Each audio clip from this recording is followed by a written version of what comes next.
want to take a few minutes and talk about a couple of topics with you. First, the conflict in the Middle East. The tragic events in recent weeks that have led to the conflict in the Middle East have had far-reaching implications throughout the world.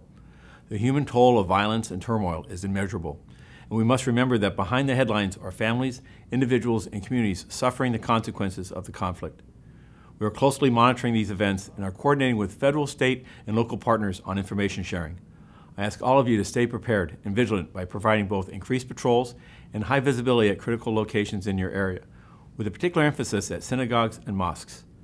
Hate crimes are one of our most sensitive reports, and I take comfort in knowing the care and concern each of you display when handling such an initial investigation. For any protests occurring in our communities related to this conflict, please continue to be mindful of counter-protest groups that could jeopardize the peaceful demonstrations that we're facilitating. It is our responsibility to keep the peace and ensure that First Amendment activities remain lawful. Please remember that your commitment, dedication, sacrifice, hard work, and visible presence is paramount to maintaining the safety of all who live, work, and visit Los Angeles. In these difficult times, let us remember that we are all part of a global community. Our collective solidarity can help bring about positive change, and it is a reminder that we are united in our hope for a peaceful and stable Middle East, where every person can live in safety and dignity. Together, we can be a beacon of light, showing the world that peace is possible when we stand together. My next topic is edged weapons. A trend in officer-involved shootings involving suspects armed with edged weapons seems to be emerging. Without question, officers confronted with individuals armed with edged weapons are placed in potentially life-threatening circumstances. I'm proud of the countless times in which you've had to respond to these situations and successfully employed your training, tools, and teamwork to take the individual into custody without having to resort to the use of force, including deadly force. When responding to these types of radio calls, it is critical for officers and supervisors alike to utilize their tactical training, including each element of our acronym PATROL: planning, assessment, time, redeployment or containment, other resources, and lines of communication. Additionally, officers should make every effort to use all available tools, communication skills, and teamwork to de-escalate these volatile situations before having to resort to the use of force, and as a last resort, the use of deadly force. Here are some points I need you to remember when confronted with an individual armed with an edged weapon. My expectation is for you to move away from an advancing suspect whenever possible and create and maintain as much distance from the suspect as possible to avoid having to resort to the use of deadly force.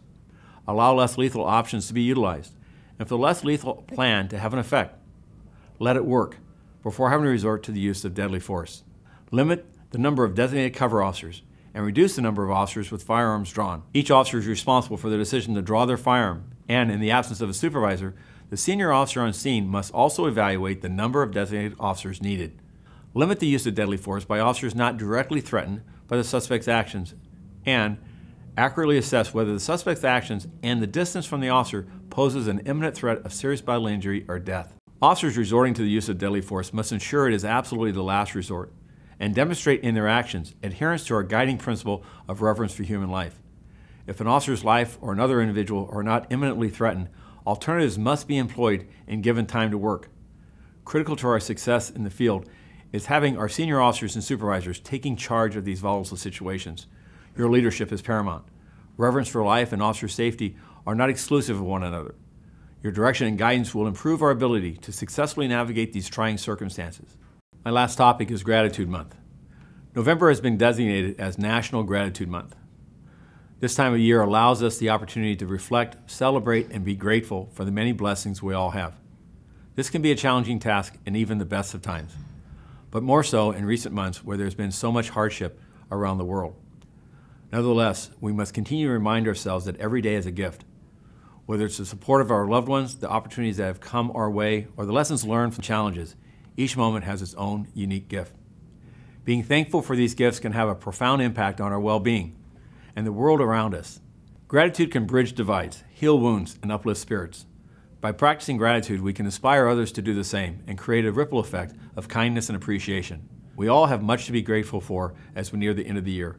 Let us fill our hearts with gratitude for our health, our jobs, our relationship with our family and friends, and also for the opportunity to make a difference personally and collectively with the members of our community through your compassion and your bravery. As former President John F. Kennedy once said, as we express our gratitude, we must never forget that the highest appreciation is not to utter the words, but to live by them. Together we can make gratitude the guiding light that leads us to prolong joy, compassion, and fulfillment. Happy Gratitude Month, everyone.